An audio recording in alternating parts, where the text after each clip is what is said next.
ನಮಸ್ಕಾರ, ಈ ಸಮಾಚಾರಕ್ಕೆ ಸ್ವಾಗತ. ನಾನು ಪ್ರತೀಕ್ಷಾ. ಮೊದಲಿಗೆ ಈ ಕ್ಷಣದ ಹೆಡ್ಲೈನ್ಸ್.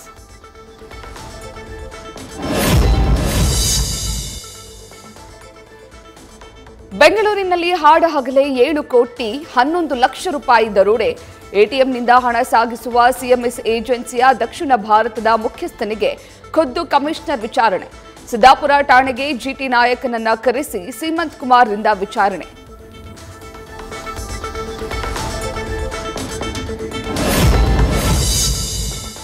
ಎಟಿಎಂಗೆ ಹಾಕಬೇಕಿದ್ದ ಹಣವನ್ನ ಪಕ್ಕಾ ಪ್ಲಾನ್ ಮಾಡಿಯೇ ದರೋಡೆ.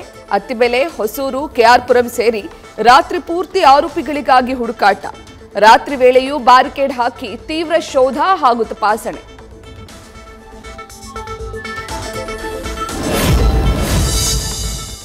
ದರೋಡೆಯಾದ ಹಣವಿದ್ದ ಸಿಎಂಎಸ್ ವಾಹನವನ್ನ ಟೋಯಿಂಗ್ ಮಾಡಿದ ಸಿಬ್ಬಂದಿ. ಮಹಜರು ಪ್ರಕ್ರಿಯೆ ಮುಗಿದ ಬಳಿಕ ವಾಹನ ಟೋಯಿಂಗ್. ಬೆಂಗಳೂರಿನ ಸಿಲ್ಕ್ ಬೋರ್ಡ್ ಫ್ಲೈಓವರ್ನಿಂದ ಸಿದ್ದಾಪುರ ಠಾಣೆ ಬಳಿ ತಂದ ಸಿಬ್ಬಂದಿ.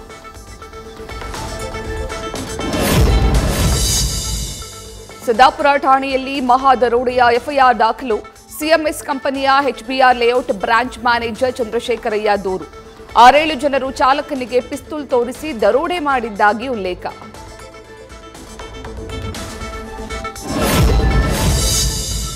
ದರೋಡೆಯನ್ನ ಗಂಭೀರವಾಗಿ ಪರಿಗಣಿಸಿದ ರಾಜ್ಯ ಸರ್ಕಾರ. ಅಧಿಕಾರಿಗಳ ಜೊತೆ ನಡೆದ ಸಭೆಯಲ್ಲಿ ಗೃಹ ಸಚಿವ ಆಕ್ರೋಶ. ದರೋಡೆಕೋರರನ್ನ ಬಂಧಿಸಿ 24 ಗಂಟೆಯಲ್ಲಿ ವರದಿ ನೀಡಲು ಸೂಚನೆ.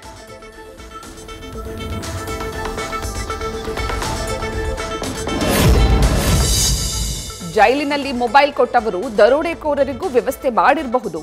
ರಾಜ್ಯ ಸರ್ಕಾರ, ಪೊಲೀಸ್ ಇಲಾಖೆ ಸತ್ತು ಹೋಗಿದೆ ಅಂತ ಆರ್ ಅಶೋಕ್ ಕುಟುಕು.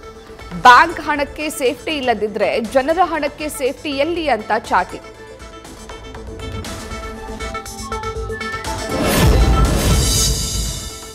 ಬಿಹಾರದಲ್ಲಿ ಇಂದು ಪ್ರಮಾಣ ವಚನ ಸ್ವೀಕರಿಸಲು ಭರ್ಜರಿ ತಯಾರಿ.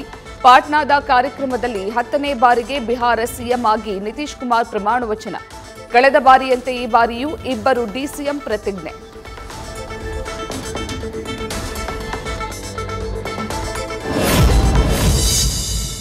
ಈ ಜಗತ್ತಿನಲ್ಲಿ 2 ಬಗೆಯ ಜನರಿರ್ತಾರೆ. ಓರ್ವ ಕೆಲಸ ಮಾಡೋನು, ಇನ್ನೊಬ್ರು ಲಾಭ ಪಡೆಯೋರು. ಹಸ್ತಾಂತರ ಸಂಘರ್ಷದ ನಡುವೆ ಇಂದಿರಾ ಗಾಂಧಿ ಹೇಳಿಕೆ ಉಲ್ಲೇಖಿಸಿ ಡಿಕೆ ಕೌಂಟರ್.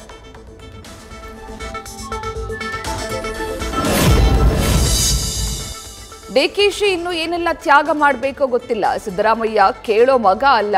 ಡಿಕೆಶಿಗೆ ಟೈಮ್ ಸರಿ ಇಲ್ಲ. ರಾಹುಕಾಲ ಇದ್ದಂತಿದೆ ಅಂತ ಸಿಎಂ ಡಿಸಿಎಂಗೆ ಕಾಲೆಳೆದ ಆರ್ ಅಶೋಕ್.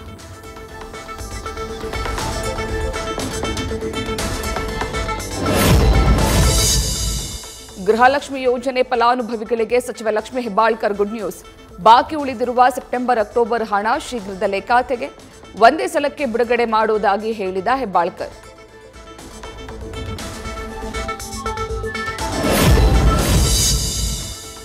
ಬಾಗಲಕೋಟೆಯಲ್ಲಿ ರೈತರ ಹೋರಾಟಕ್ಕೆ ಮಣಿದ ಸಕ್ಕರೆ ಕಾರ್ಖಾನೆಗಳು. ರಿಕವರಿ ಇಲ್ಲದೆ ಕಬ್ಬಿಗೆ 3,300 ರೂಪಾಯಿ ದರ ನಿಗದಿಗೆ ಕಾರ್ಖಾನೆಗಳು ಗ್ರೀನ್ ಸಿಗ್ನಲ್.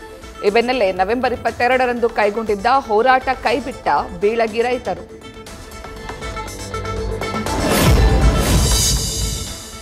ಬೆಳಗಾವಿಯ ಸುವರ್ಣಸೌಧದಲ್ಲಿ ಡಿಸೆಂಬರ್ 8ರಿಂದ 19ರವರೆಗೆ ಚಳಿಗಾಲದ ಅಧಿವೇಶನ.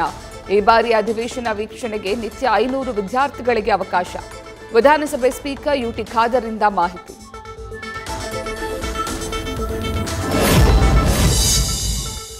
ಮಂತ್ರಾಲಯದ ಶ್ರೀ ರಾಘವೇಂದ್ರ ಸ್ವಾಮಿ ಮಠದ ಕಾಣಿಕೆ ಹುಂಡಿ ಎಣಿಕೆ ಕಾರ್ಯ ಮುಕ್ತಾಯ. 34 ದಿನದಲ್ಲಿ ದಾಖಲೆಯ 5 ಕೋಟಿ 41 ಲಕ್ಷ ರೂಪಾಯಿ ಕಾಣಿಕೆ ಸಂಗ್ರಹ. ಎಣಿಕೆ ಕಾರ್ಯದಲ್ಲಿ ಮಠದ 100 ಸಿಬ್ಬಂದಿ, ಭಜನಾ ಮಂಡಳಿ, ಕರಸೇವಕರು ಭಾಗಿ.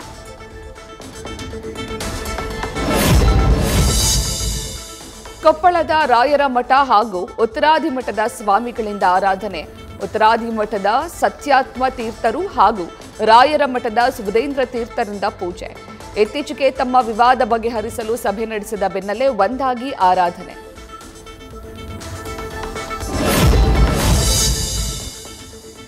ನಟ ಸಲ್ಮಾನ್ ಆಪ್ತ ಸಿದ್ದಿಕಿ ಹತ್ಯೆಗೆ ಸಂಚು ರೂಪಿಸಿದ್ದ ಅನ್ಮೋಲ್ ಬಿಷ್ಣೋಯಿ ಭಾರತಕ್ಕೆ ಗಡೀಪಾರು.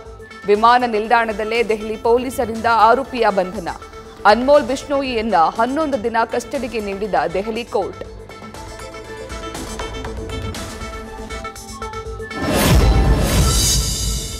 ಶಬರಿಮಲೆಗೆ ಹರಿದು ಬಂದ ಭಕ್ತ ಸಾಗರವನ್ನ ನಿರ್ವಹಿಸುವಲ್ಲಿ ಕೇರಳ ಸರ್ಕಾರ ವಿಫಲ. ಸಮರ್ಪಕವಾಗಿ ಸೌಲಭ್ಯ ನೀಡಲು ಪಟ್ಟಣಂತಿಟ್ಟದಲ್ಲಿ ಹಿಂದೂ ಸಂಘಟನೆಗಳ ಪ್ರತಿಭಟನೆ. ಕೇರಳ ಹೈಕೋರ್ಟ್ನಿಂದಲೂ ಟಿಡಿಬಿಗೆ ಚಾಟಿ.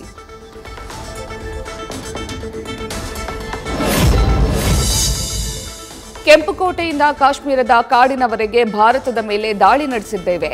ತಮ್ಮದೇ ದೊಡ್ಡ ಸಾಧನೆ ಎನ್ನುವಂತೆ ಸತ್ಯ ಒಪ್ಪಿಕೊಂಡ ಪಾಕ್ ನಾಯಕ ಚೌಧರಿ ಅನ್ವರುಲ್ ಹಕ್.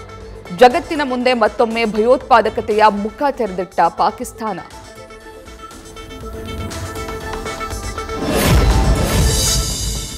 ಭಾರತದಿಂದ ಶೇಖ್ ಹಸೀನಾ ಗಡೀಪಾರಿಗೆ ಇಂಟರ್ಪೋಲ್ ಮೊರೆಗೆ ಬಾಂಗ್ಲಾ ನಿರ್ಧಾರ.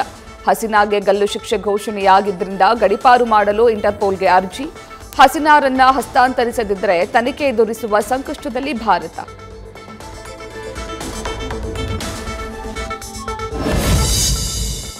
ಮಹಿಳೆಯರಿಗೆ 1 ಕೋಟಿ ಸೀರೆ ವಿತರಣೆಗೆ ಮುಂದಾದ ತೆಲಂಗಾಣ ಸಿಎಂ. ಇಂದಿರಾ ಗಾಂಧಿ ಜನ್ಮದಿನಾಚರಣೆಯಂದು ಸೀರೆ ಹಂಚಲು ರೇವಂತ್ ರೆಡ್ಡಿ ನಿರ್ಧಾರ. ಮೊದಲ ಹಂತದಲ್ಲಿ 65 ಲಕ್ಷ, ಎರಡನೇ ಹಂತದಲ್ಲಿ 35 ಲಕ್ಷ ಸೀರೆ ಹಂಚಿಕೆ. ನ್ಯೂಸ್ ಫಸ್ಟ್ ನಿರ್ಭೀತಿಯಿಂದ ನಿಮ್ಮ ಪರವಾಗಿ.